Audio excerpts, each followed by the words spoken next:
nossos corações. Somos servos deste amor, mostrar o seu poder, graça é a pesa de nós. O grande eu sou, com sua voz, nos chama a existir, com ele caminhar, servir, amar a igreja, seu santo nome, até o fim. O grande eu sou, com sua voz, nos chama a existir, com ele caminhar, servir,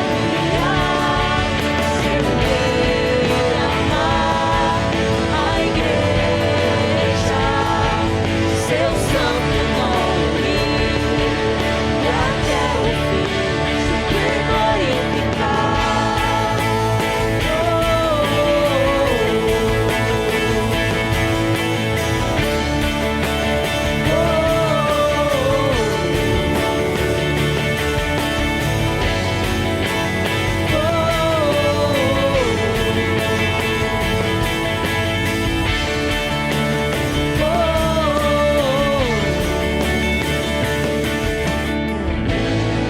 Eu sou, com sua voz, nos chama a existir, com ele caminhar, servir, amar a igreja, seu santo nome, até o fim.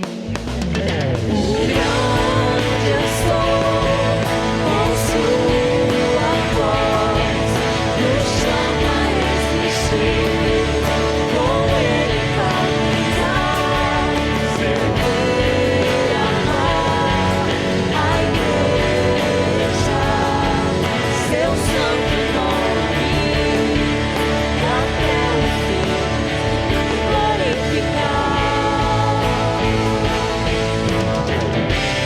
Em todo lugar, em cada expressão, glorificar. Seja aqui ou além, e até o final,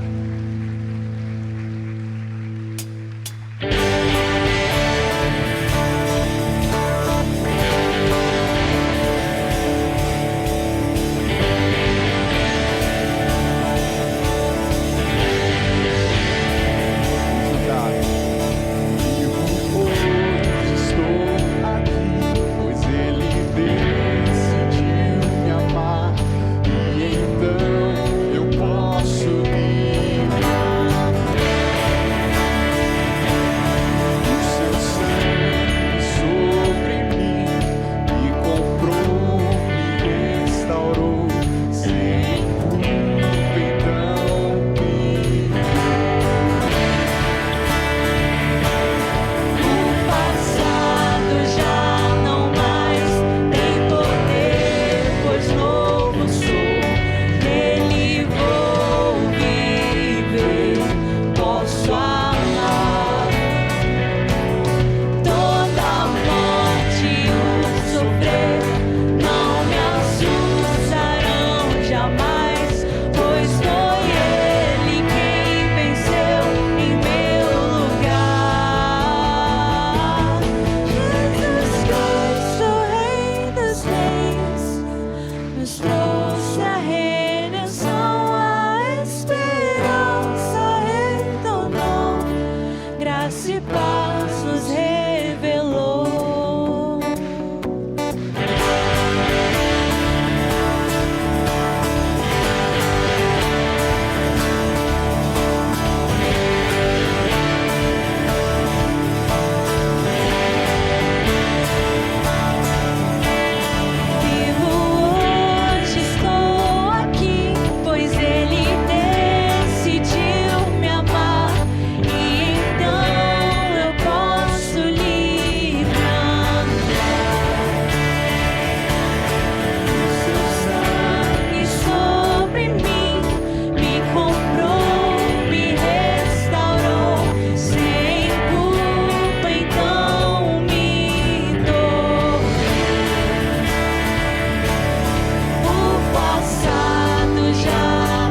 estamos chegando ao último capítulo, último estudo do livro Hábitos Espirituais, que temos estudado aí ao longo de algumas quartas-feiras, né?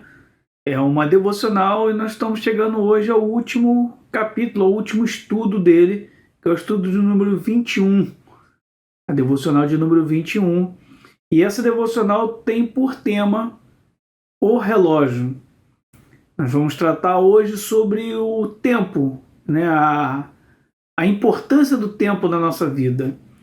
E o autor ele começa com um texto que eu gostaria de ler para vocês, gostaria de ler para os irmãos, para que a gente possa fixar bastante essas informações na nossa mente. Você está sempre preso ao relógio. Não há como evitar. Todo ser humano, em todos os lugares do planeta, qualquer que seja a cultura, está sujeito à passagem incessante do tempo. Os ponteiros estão sempre se movendo. Não importa o quanto negligenciemos, ignoremos ou nos estressemos com isso. Não há nada que possamos fazer para conter o seu ataque. Ignore sua velocidade por sua conta e risco, ou trilhe o caminho da sabedoria para administrar seus curtos e poucos dias como dádivas de Deus. É bem interessante pensar nessa questão do tempo, porque é muito claro, é muito nítido para a gente que o tempo ele passa de modo igual para todo mundo. Todas as pessoas da Terra, em qualquer lugar do planeta, seja lá qual for a cultura, seja lá qual for o seu poder aquisitivo, não importa, o tempo vai passar da mesma forma.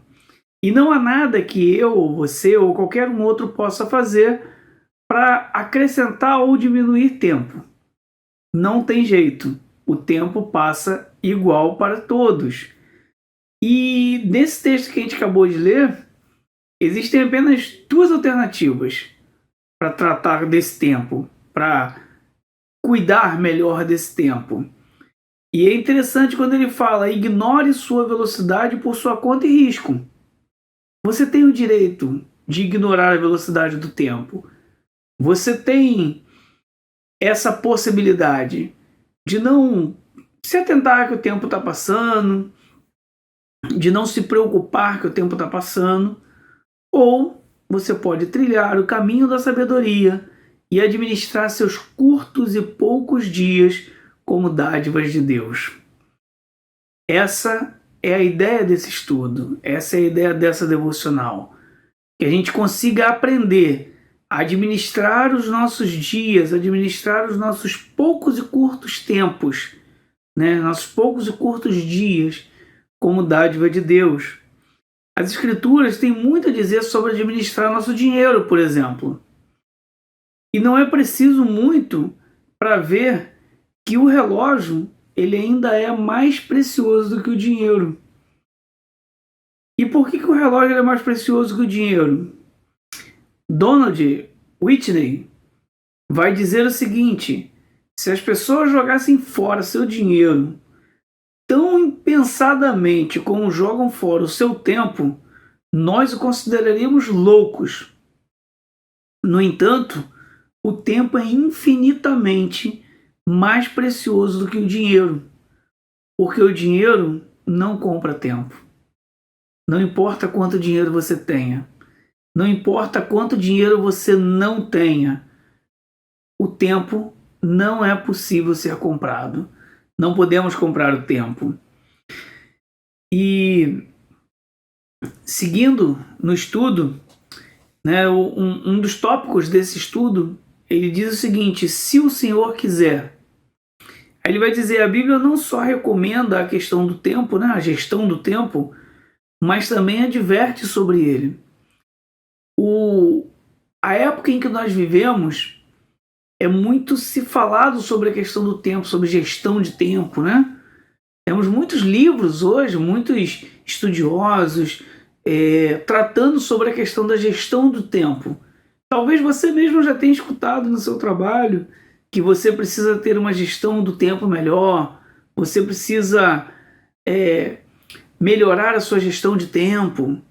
Dentro da sua casa, com sua família, você precisa melhorar a sua gestão do tempo. É muito comum hoje falar sobre gestão de tempo, né? E o texto de Tiago, no capítulo 4, do versículo 13 ao 16, ele diz assim: andei agora, vós que dizeis hoje ou amanhã, iremos para a cidade tal, e lá passaremos um ano, e negociaremos, e teremos lucros. Vós não sabeis o que sucederá amanhã. Qual é a vossa vida? Sois apenas como a neblina que aparece por instantes e logo se dissipa. Em vez disso, deveis dizer: se o Senhor quiser, não só viveremos, como também faremos isto ou aquilo. Agora, entretanto, vós jactais das vossas arrogantes pretensões, todas jactâncias. Esse texto de Tiago, né, capítulo 4, versículo 13 a 16, ele fala sobre a questão do tempo. Né? Ele fala que Tiago está advertindo ali os cristãos, está advertindo ali as pessoas que eles deveriam se preocupar melhor com a questão do tempo. Né? Quando ele diz, olha, nós fazemos planos, dizemos que vamos em tal lugar e vamos fazer isso ou aquilo, e vamos para tal cidade, vamos fazer negócio ali, vamos ganhar muito dinheiro. E Tiago ele alerta, dizendo o seguinte: olha, você deveria dizer, se Deus quiser, iremos fazer isso ou aquilo. Porque o tempo não pertence a nós, o tempo pertence a Deus. E sendo o tempo pertencente a Deus, nós não temos como dizer que faremos isso ou aquilo, porque na verdade o tempo não é nosso. Mas, assim como se fala muito hoje em gestão de tempo, outra coisa que é muito falado hoje também é sobre produtividade. Talvez eu e você já tenhamos escutado aí, ao longo da nossa vida profissional, falando muito sobre produtividade, né? E a produtividade ela pode gerar um vício. É o que chamamos de vício em produtividade. Certamente, muitos são negligentes com seu tempo, mas vivemos em uma época em que a gestão do tempo está em alta. A gestão do tempo está na moda, né? Fazer a gestão do tempo. Mas aí o autor ele começa a pensar nessa questão da gestão do tempo, né? Que a gestão do tempo está em alta, de fazer a gestão do tempo, de melhorar a gestão do tempo. E ele vai fazer uma pergunta: mas e daí? E daí? Se o nosso tempo, em última análise, não é nosso, mas do Senhor, como a fé direciona o tempo que estamos administrando por empréstimo? Se o tempo ele não é nosso, mas é do Senhor, precisamos de alguma forma administrar melhor esse tempo, direcionar esse tempo, porque nós estamos administrando esse tempo por empréstimo. Esse tempo não me pertence, ele pertence ao Senhor. Então eu preciso usar o meu tempo para abençoar outros, usar o meu tempo no reino de Deus. Mas como é difícil usar o nosso tempo no reino de Deus.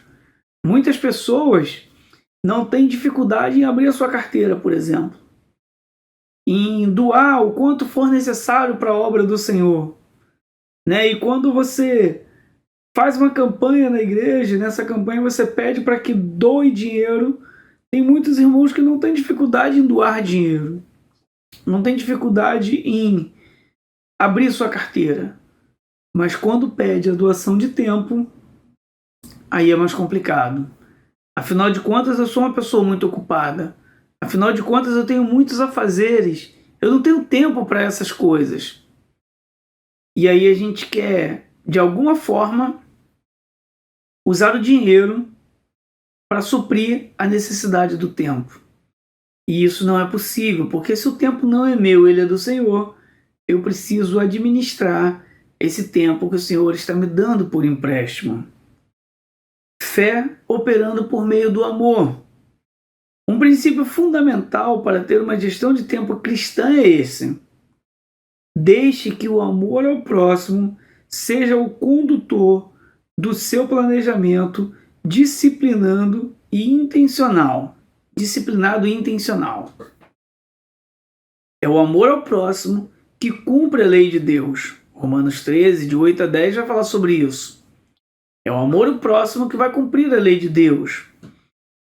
E para entender melhor essa questão, nós precisamos aqui fazer uma gestão do nosso tempo, a gestão do tempo cristã, né? Ela deve ser o seguinte: deixe o amor ao próximo seja o condutor do seu planejado e disciplinado e intencional. Precisamos planejar o nosso tempo. Precisamos fazer um planejamento de tempo e com disciplina, que ele seja disciplinado, para que nós possamos usar o nosso tempo para abençoar outras pessoas, por amor ao próximo, por amor a Deus. Precisamos usar o nosso tempo para abençoar outras pessoas. E aí ele usa aqui os termos dizendo de planejamento. Isso precisa ser planejado, não pode ser algo aleatório. Quando sobra tempo, eu uso o tempo para abençoar outras pessoas. Quando sobra tempo, eu faço alguma coisa. Precisa ser planejado. Ele precisa ser disciplinado. A gente precisa disciplinar esse tempo. A gente precisa ter disciplina de, uma vez que houve o planejamento, uma vez que você planejou algo, precisamos ter disciplina para que esse planejamento flua, para que esse planejamento aconteça, para que esse planejamento de alguma forma venha a ser executado. E precisamos fazer isso de forma intencional, não por acaso, não quando surge a oportunidade, mas de forma intencional, criar as oportunidades, né? E o amor ao próximo é o que cumpre a lei de Deus. Precisamos criar essas oportunidades para cumprir a lei de Deus, que é o amor ao próximo. Sem agendamento, falharemos na produtividade. Sem flexibilidade, ficaremos indisponíveis para o reativo. Quando ele fala sobre planejamento e flexibilidade, é porque o autor ele vai tratar da questão do planejamento para que você possa, de forma intencional, abençoar outros, né? Mostrar o amor de Deus através da sua vida, de forma intencional. Mas ele fala para você deixar um tempo também, uma flexibilidade, para aqueles possíveis problemas que possam acontecer ao longo do percurso, ao longo do caminho. Pode ser que algo aconteça, que alguma coisa ali necessite da sua intervenção, da sua ajuda, do seu apoio, do seu amor.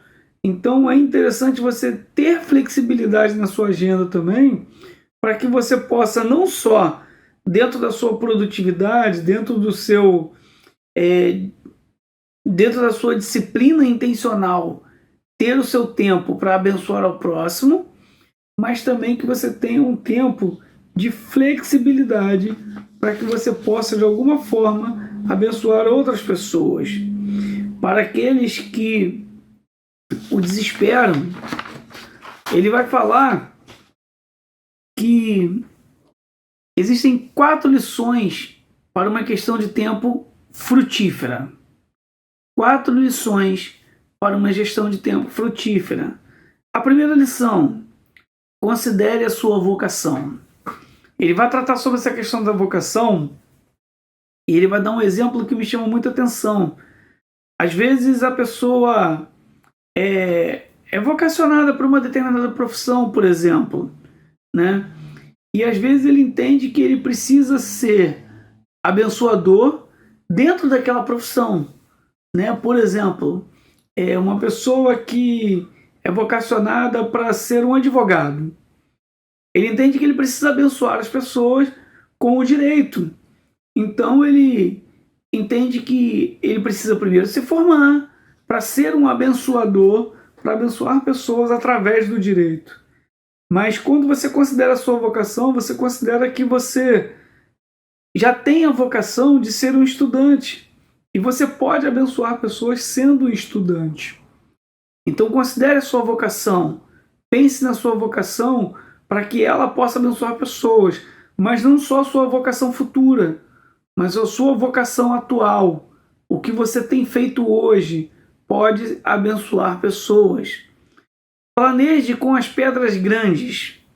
Essa ideia das pedras grandes me chamaram muita atenção porque ele vai tratar desse tema dizendo que existem coisas no nosso dia a dia que são consideradas pedras grandes, né? Que é aquela coisa que você não pode deixar de fazer. São aquelas coisas importantes do seu dia a dia e que você precisa tratar dessas coisas, né? E outras coisas pequenas, outras coisas corriqueiras que você faz no seu dia a dia.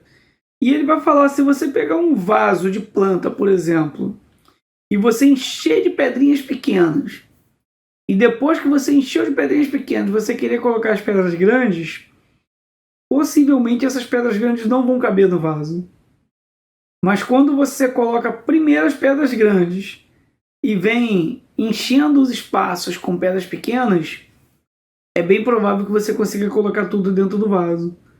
Então, use essa metodologia aí, essa ilustração, para planejar melhor o seu dia, né? Para ter uma aí, aproveite essa lição dessa gestão de tempo frutífera. O terceiro ponto, aproveite ao máximo as suas manhãs. Ele vai dizer que existem estudos que comprovam que na parte da manhã a nossa mente está mais descansada, a nossa mente está mais tranquila, você de regra você consegue ser mais dinâmico, você consegue mais dinamismo no que você vai fazer. Tanto é que eu, por exemplo, que trabalho com vendas, né, dentro da área comercial, de regra a parte da manhã é a parte de prospecção. É onde a gente vai prospectar, onde a gente vai ligar para cliente, onde a gente vai falar com o cliente. Por quê? Porque de manhã, tanto eu estou mais descansado, quanto o meu cliente, né, o meu futuro comprador, né, ele também está descansado, também está mais alerta e ele consegue me dar mais atenção do que eu fazer isso no final da tarde, por exemplo, que a mente já está cansada, que ele já está doido para ir embora. Então, o autor ele vai trazer essa ideia da produtividade, né, dessa gestão de tempo frutífera, e ele vai dizer, olha, aproveite ao máximo as suas manhãs. Eu sei que tem algumas pessoas que vão falar assim, mas eu sou mais da noite. Eu funciono melhor à noite. Eu entendo. Mas de manhã a sua mente está mais descansada. E quarto lugar, ele vai dizer, crie flexibilidades para atender às necessidades. Crie flexibilidade. Não seja uma pessoa indisponível, né? Perceba o momento, perceba que de repente a sua família está precisando de você naquele momento, aquele seu amigo lá da igreja ou de algum outro local do seu trabalho está precisando de você naquele momento. Seja flexível, né? Tenha uma agenda flexível no qual você possa falar, olha, eu vou te dar atenção agora, eu não vou cumprir a minha agenda agora, depois eu resolvo a minha agenda. É claro que alguns de nós não têm a oportunidade, né, o privilégio de fazer dessa forma, né? Alguns de nós têm que cumprir o horário numa empresa, por exemplo, né, e fica mais difícil fazer dessa forma. Mas crie flexibilidade de alguma forma para atender essas demandas. E lembre-se das palavras de Jesus. É uma maneira hedonista cristã você dividir o seu tempo. É uma forma de nos lembrarmos das palavras de Jesus, como ele mesmo disse, mais bem-aventurado é dar do que receber. Atos 20 e 35. As maiores alegrias não vêm do tempo desperdiçado, acumulado ou gasto de forma egoísta, mas do amor abnegado ao próximo para a glória de Deus. Quando entregamos nosso tempo e energia pelo bem do próximo E afinal, todos de amor não acontecem por acaso. Esse finalzinho é interessante a gente pensar que quando a gente dedica nosso tempo, né, quando a gente gasta as nossas energias, quando a gente investe, né, tempo, suor numa pessoa, no seu próximo, né, esse amor, ele não acontece por acaso. Esse amor, ele não retorna vazio, né? O Senhor, ele usa esse tempo, ele usa esse desprendimento seu para abençoar ao próximo através da sua vida. E feliz é aquele que se coloca diante do Senhor, se deixa ser usado pelo Senhor para abençoar outras pessoas. Vamos orar? Entregar esse estudo nas mãos do Senhor e pedir ao Senhor que possa nos ajudar a gerenciar melhor o nosso tempo. Pai amado, Pai querido, nós te louvamos e te engrandecemos, Pai, porque Tu és maravilhoso, Senhor. Tu és santo, Tu és justo, Tu és soberano, Pai. Abençoa, Deus, a cada dia, Senhor, o meu tempo, Senhor. Ajude-me, Senhor, a contar os meus dias, Senhor. Ajude-me, Senhor, a ter contentamento nos meus dias, Senhor. E que o meu tempo, Senhor, seja gasto de forma cristã, Pai. Que o meu tempo seja gasto de forma, Senhor, a honrar o Teu nome, Senhor. A abençoar o meu próximo, Pai. É o que eu te peço no nome do Teu Filho amado Jesus. Amém. Amém. E até a próxima e que o Senhor nos abençoe.